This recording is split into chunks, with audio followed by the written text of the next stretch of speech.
ಎಲ್ಲರಿಗೂ ನಮಸ್ಕಾರ. ಇವತ್ತು ನಾವು ಟೈಪ್ 1 ಡಯಾಬಿಟೀಸ್ ಬಗ್ಗೆ ಮಾತಾಡೋಣ. ಇದು ಏನು, ಇದನ್ನ ಸರಿಯಾಗಿ ಅರ್ಥ ಮಾಡ್ಕೊಳ್ಳೋದು ಹೇಗೆ? ಬನ್ನಿ ಇದ್ರ ಬಗ್ಗೆ ವಿವರವಾಗಿ ತಿಳಿದುಕೊಳ್ಳೋಣ. ಸರಿ, ಈ ವಿಷಯದ ಆಳಕ್ಕೆ ಇಳಿಯೋದಕ್ಕೆ ಮೊದಲು ಒಂದು ಪ್ರಶ್ನೆಯನ್ನ ಕೇಳೋಣ.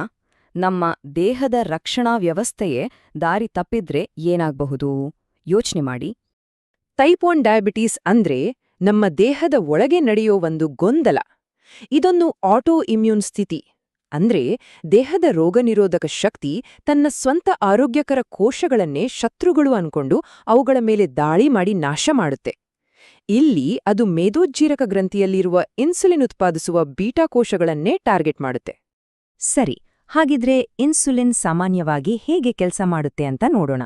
ನಾವು ಊಟ ಮಾಡಿದಾಗ ಆಹಾರ ಗ್ಲೂಕೋಸ್ ಆಗಿ ಬದಲಾಗುತ್ತೆ. ಈ ಗ್ಲೂಕೋಸ್ ನಮ್ಮ ರಕ್ತ ಸೇರುತ್ತೆ.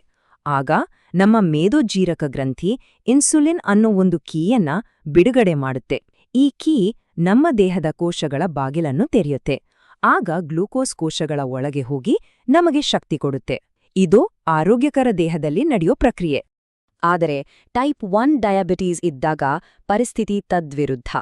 ದೇಹದ ರಕ್ಷಣಾ ವ್ಯವಸ್ಥೆಯೇ ಈ ಇನ್ಸುಲಿನ್ ಅನ್ನೋ ಕೀಗಳನ್ನ ತಯಾರಿಸೋ ಫ್ಯಾಕ್ಟರಿಯನ್ನ, ಅಂದ್ರೆ ಬೀಟಾ ಕೋಶಗಳನ್ನ ನಾಶ ಮಾಡ್ಬಿಡುತ್ತೆ. ಇದರಿಂದ ಕೀಗಳೇ ಇಲ್ಲದಂತಾಗತ್ತೆ. ಹಾಗಿದ್ರೆ ನಮ್ಮ ದೇಹದೊಳಗೆ ಇಷ್ಟೆಲ್ಲ ಆಗ್ತಿದೆ ಅಂತ ಹೇಗ್ ಗೊತ್ತಾಗತ್ತೆ? ದೇಹ ಯಾವ ರೀತಿ ಸುಳಿವುಗಳನ್ನು ಕೊಡುತ್ತೆ? ಬನ್ನಿ ಅದರ ಲಕ್ಷಣಗಳ ಬಗ್ಗೆ ನೋಡೋಣ. ಸಾಮಾನ್ಯವಾಗಿ ಈ ಲಕ್ಷಣಗಳು ದಿಢೀರಂತ ಕಾಣಿಸ್ಕೊಳ್ತವೆ. ಪದೇ ಪದೇ ನೀರಡಿಕೆಯಾಗೋದು, ತುಂಬಾ ಸಾರಿ ಮೂತ್ರವಿಸರ್ಜನೆಗೆ ಹೋಗ್ಬೇಕಾಗೋದು, ವಿಪರೀತ ಹಸಿವು, ಜೊತೆಗೆ ಯಾವಾಗ್ಲೂ ಸುಸ್ತಾದ ಹಾಗೆ ಆಗೋದು, ದೃಷ್ಟಿ ಮಂಜಾಗೋದು ಮತ್ತು ಯಾವುದೇ ಕಾರಣವಿಲ್ಲದೆ ತೂಕ ಇಳಿಯೋದು. ಅಷ್ಟೇ ಅಲ್ಲ, ಗಾಯಗಳಾದ್ರೆ ಬೇಗ ವಾಸಿಯಾಗಲ್ಲ. ಇವೆಲ್ಲವೂ ತುಂಬಾ ಗಂಭೀರವಾದ ಎಚ್ಚರಿಕೆಯ ಸಂಕೇತಗಳು. ಈ ಎಲ್ಲಾ ಲಕ್ಷಣಗಳ ಜೊತೆ ಇನ್ನೊಂದು ವಿಚಿತ್ರವಾದ ಆದರೆ ತುಂಬಾನೇ ಮುಖ್ಯವಾದ ಲಕ್ಷಣ ಇದೆ. ಅದು ಉಸಿರಿನಲ್ಲಿ ಹಣ್ಣಿನ ವಾಸನೆ ಬರೋದು. ಇದು ತಮಾಷೆ ಅಲ್ಲ, ಇದು ಡಯಾಬೆಟಿಕ್ ಕೀಟೋ ಆಸಿಡೋಸಿಸ್ ಅಥವಾ ಡಿಕೆಎ ಅನ್ನೋ ಒಂದು ಗಂಭೀರ ವೈದ್ಯಕೀಯ ತುರ್ತುಸ್ಥಿತಿಯ ಸಂಕೇತವಾಗಿರಬಹುದು. ಹಾಗಿದ್ರೆ ಡಿಕೆಎ ಅಂದ್ರೆ ಏನು? ನೋಡಿ, ನಮ್ಮ ಕೋಶಗಳಿಗೆ ಗ್ಲೂಕೋಸ್ ಸಿಗದೇ ಇದ್ದಾಗ ಅವು ಶಕ್ತಿಗಾಗಿ ಹಸಿದಿರುತ್ತವೆ. ಆಗ ದೇಹ ಬೇರೆ ದಾರಿ ಇಲ್ಲದೆ ಶಕ್ತಿಗೋಸ್ಕರ ಕೊಬ್ಬನ್ನು ಕರಗಿಸಲು ಶುರು ಮಾಡುತ್ತೆ. ಈ ಪ್ರಕ್ರಿಯೆಯಲ್ಲಿ ಕೀಟೋನ್ಸ್ ಅನ್ನೋ ಆಮ್ಲಗಳು ಉತ್ಪತ್ತಿಯಾಗುತ್ತವೆ. ಇವು ರಕ್ತದಲ್ಲಿ ಜಾಸ್ತಿಯಾದಾಗ ಅದು ಜೀವಕ್ಕೆ ಅಪಾಯಕಾರಿ. ಈಗ ರೋಗ ಲಕ್ಷಣಗಳ ಬಗ್ಗೆ ಗೊತ್ತಾಯಿತು.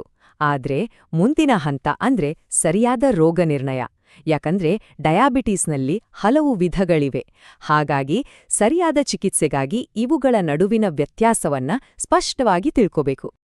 ಜನ ಸಾಮಾನ್ಯವಾಗಿ ಟೈಪ್ 1 ಮತ್ತು ಟೈಪ್ 2 ಡಯಾಬಿಟೀಸ್ ಬಗ್ಗೆ ಗೊಂದಲ ಮಾಡ್ಕೋತಾರೆ. ಎರಡರಲ್ಲೂ ರಕ್ತದಲ್ಲಿ ಸಕ್ಕರೆ ಅಂಶ ಹೆಚ್ಚಿರುತ್ತೆ, ಅದು ನಿಜ. ಆದ್ರೆ ಅವೆರಡಕ್ಕೂ ಅಜಗಜಾಂತರ ವ್ಯತ್ಯಾಸವಿದೆ. ಟೈಪ್ 1 ಒಂದು ಆಟೋ ಇಮ್ಯೂನ್ ಸಮಸ್ಯೆ. ಇದನ್ನ ತಡೆಯೋಕೆ ಆಗಲ್ಲ. ಇದು ಹೆಚ್ಚಾಗಿ ಚಿಕ್ಕ ವಯಸ್ಸಿನಲ್ಲೇ ಹಠಾತ್ತಾಗಿ ಕಾಣಿಸ್ಕೊಳ್ಳುತ್ತೆ ಮತ್ತು ಬದುಕಲು ಇನ್ಸುಲಿನ್ ಅತ್ಯಗತ್ಯ. ಅದೇ ಟೈಪ್ 2 ಹೆಚ್ಚಾಗಿ ಜೀವನ ಶೈಲಿಯಿಂದ ಬರುತ್ತೆ. ಅದನ್ನ ತಡೆಯಬಹುದು ಅಥವಾ ಮುಂದೂಡಬಹುದು. ಅದು ನಿಧಾನವಾಗಿ ಶುರುವಾಗುತ್ತೆ. ನೋಡಿ, ಕಾರಣ ಮತ್ತು ಚಿಕಿತ್ಸೆ ಎರಡೂ ಎಷ್ಟು ಭಿನ್ನವಾಗಿದೆ ಅಂತ. ಹಾಗಿದ್ರೆ ಇದನ್ನ ಪತ್ತೆ ಹಚ್ಚೋದು ಹೇಗೆ? ವೈದ್ಯರು ಕೆಲವು ರಕ್ತ ಪರೀಕ್ಷೆಗಳ ಮೂಲಕ ಇದನ್ನ ಖಚಿತಪಡಿಸ್ತಾರೆ. Random blood glucose test, fasting blood glucose test ಮತ್ತು A1C ಟೆಸ್ಟ್ ಅಂತ ಮಾಡ್ತಾರೆ. ಇವೆಲ್ಲ ರಕ್ತದಲ್ಲಿ ಸಕ್ಕರೆ ಮಟ್ಟ ಎಷ್ಟಿದೆ ಅಂತ ತೋರಿಸುತ್ತೆ. ಎಲ್ಲಕ್ಕಿಂತ ಮುಖ್ಯವಾಗಿ ಆಟೋ ಆಂಟಿಬಾಡಿ ಪರೀಕ್ಷೆ ಮಾಡ್ತಾರೆ. ಇದು ಬೀಟಾ ಕೋಶಗಳ ಮೇಲೆ ದಾಳಿ ಮಾಡೋ ಆಂಟಿಬಾಡಿಗಳು ಇವ್ಯಾ ಇಲ್ವಾ ಅಂತ ಪತ್ತೆ ಹಚ್ಚುತ್ತೆ. ಇದ್ರಿಂದ ಇದು ಟೈಪ್ 1 ಅಂತ ಖಚಿತವಾಗುತ್ತೆ. ಸರಿ, ಈಗ ರೋಗ ಪತ್ತೆಯಾಯ್ತು. ಮುಂದೇನು? ಭಯಪಡ್ಬೇಕಾ? ಖಂಡಿತ ಇಲ್ಲ. ಇದನ್ನ ನಿರ್ವಹಣೆ ಮಾಡಿಕೊಂಡು ಒಂದು ಹೊಸ ಸಹಜ ಜೀವನವನ್ನ ನಡೆಸಬಹುದು. ಹಾಗಿದ್ರೆ ಪರಿಹಾರಗಳೇನು? ಬನ್ನಿ ನೋಡೋಣ. ಟೈಪ್ 1 ಡಯಾಬಿಟಿಸ್ ನಿರ್ವಹಣೆಯಲ್ಲಿ ಒಂದು ವಿಷಯ ಸ್ಪಷ್ಟವಾಗಿರಬೇಕು. ಇನ್ಸುಲಿನ್ ಅನ್ನೋದು ಒಂದು ಆಯ್ಕೆಯಲ್ಲ, ಅದು ಬದುಕಲು ಅತ್ಯಗತ್ಯ. ಯಾಕಂದ್ರೆ ದೇಹ ಅದನ್ನ ಉತ್ಪಾದಿಸುವುದನ್ನೇ ನಿಲ್ಲಿಸಿಬಿಟ್ಟಿರುತ್ತೆ. ಹಾಗಾಗಿ ಕಳೆದುಹೋದ ಇನ್ಸುಲಿನ್ ಅನ್ನು ಹೊರಗಿನಿಂದ ಪೂರೈಸುವುದು ಅನಿವಾರ್ಯ. ಹಿಂದೆಲ್ಲ ರಕ್ತದಲ್ಲಿ ಸಕ್ಕರೆ ಮಟ್ಟ ನೋಡ್ಕೊಳ್ಳೋದು ಅಂದ್ರೆ ದಿನಕ್ಕೆ ಹಲವು ಬಾರಿ ಬೆರಳನ್ನು ಚುಚ್ಚಿ ಪರೀಕ್ಷೆ ಮಾಡಬೇಕಿತ್ತು. ಆದ್ರೆ ಇವತ್ತು ತಂತ್ರಜ್ಞಾನ ಎಲ್ಲವನ್ನೂ ಬದಲಾಯಿಸಿದೆ. ಈಗ ನಿರಂತರ ಗ್ಲೂಕೋಸ್ ಮಾನಿಟರ್ ಅಥವಾ CGM ಅನ್ನೋ ಒಂದು ಚಿಕ್ಕ ಸಾಧನ ಬಂದಿದೆ. ಇದನ್ನ ಧರಿಸಿದ್ರೆ ಅದು 24 ಗಂಟೆಯೂ ನಮ್ಮ ಗ್ಲೂಕೋಸ್ ಮಟ್ಟವನ್ನು ತಾನಾಗಿಯೇ ಪರೀಕ್ಷೆ ಮಾಡಿ ಮಾಹಿತಿ ಕೊಡ್ತಲೇ ಇರುತ್ತೆ. ಇದು ನಿಜಕ್ಕೂ ಒಂದು ದೊಡ್ಡ ಬದಲಾವಣೆ. ಗ್ಲೂಕೋಸ್ ಮಾನಿಟರಿಂಗ್ ಅಷ್ಟೇ ಅಲ್ಲ, ಇನ್ಸುಲಿನ್ ತೆಗೆದುಕೊಳ್ಳುವ ವಿಧಾನ ಕೂಡ ಕಾಲದ ಜೊತೆ ಬದಲಾಗಿದೆ. ಮೊದಲು ಸೂಜಿ, ಸಿರಿಂಜಿತ್ತು, ನಂತರ ಇನ್ಸುಲಿನ್ ಪೆನ್ಗಳು ಬಂದವು. ಈಗಂತೂ ಇನ್ಸುಲಿನ್ ಪಂಪ್ಗಳು ಮತ್ತು ಆರ್ಟಿಫಿಷಿಯಲ್ ಪ್ಯಾಂಕ್ರಿಯಾಸ್ ಅಂತಾನೋ ಕರೆಯೋ ಆಟೋಮೇಟೆಡ್ ಇನ್ಸುಲಿನ್ ಡೆಲಿವರಿ ಸಿಸ್ಟಮ್ಗಳು ಬಂದಿವೆ. ಇವು ನಿರ್ವಹಣೆಯನ್ನ ಇನ್ನಷ್ಟು ಸುಲಭ ಮತ್ತು ನಿಖರ ಮಾಡಿವೆ. ಈ ತಂತ್ರಜ್ಞಾನದ ಜೊತೆಗೆ ನಮ್ಮ ದೈನಂದಿನ ಜೀವನ ಮತ್ತು ನಿರ್ವಹಣೆ ಕೂಡ ಬಹಳ ಮುಖ್ಯ. ಇನ್ಸುಲಿನ್ ಮತ್ತು ಮಾನಿಟರಿಂಗ್ ಆಚೆಗೆ ನಮ್ಮ ಜೀವನ ಶೈಲಿಯೇ ಒಂದು ದೊಡ್ಡ ಪಾತ್ರ ವಹಿಸುತ್ತೆ. ಉದಾಹರಣೆಗೆ, ವ್ಯಾಯಾಮ.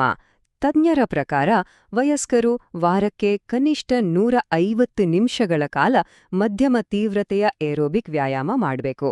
ಇದು ಒಟ್ಟಾರೆ ಆರೋಗ್ಯಕ್ಕೆ ತುಂಬಾನೇ ಸಹಾಯ ಮಾಡುತ್ತೆ. ವ್ಯಾಯಾಮದ ಜೊತೆಗೆ ಆರೋಗ್ಯಕರ ಆಹಾರ ಪದ್ಧತಿ ಕೂಡ ಅಷ್ಟೇ ಮುಖ್ಯ. ಅಂದ್ರೆ ಸಾಕಷ್ಟು ತರಕಾರಿಗಳು, ಹಣ್ಣುಗಳು, ಪ್ರೋಟೀನ್ ಇರೋ ಸಮತೋಲಿತ ಆಹಾರ. ವಾರಕ್ಕೆ 2 ಬಾರಿಯಾದ್ರೂ ಸ್ಟ್ರೆಂತ್ ಟ್ರೈನಿಂಗ್ ಮಾಡೋದು ಒಳ್ಳೆಯದು. ಒತ್ತಡವನ್ನ ಕಡಿಮೆ ಮಾಡ್ಕೊಳ್ಳೋಕೆ ವಾಕಿಂಗ್, ಧ್ಯಾನದಂಥ ಅಭ್ಯಾಸಗಳನ್ನ ರೂಢಿಸ್ಕೊಳ್ಬೇಕು.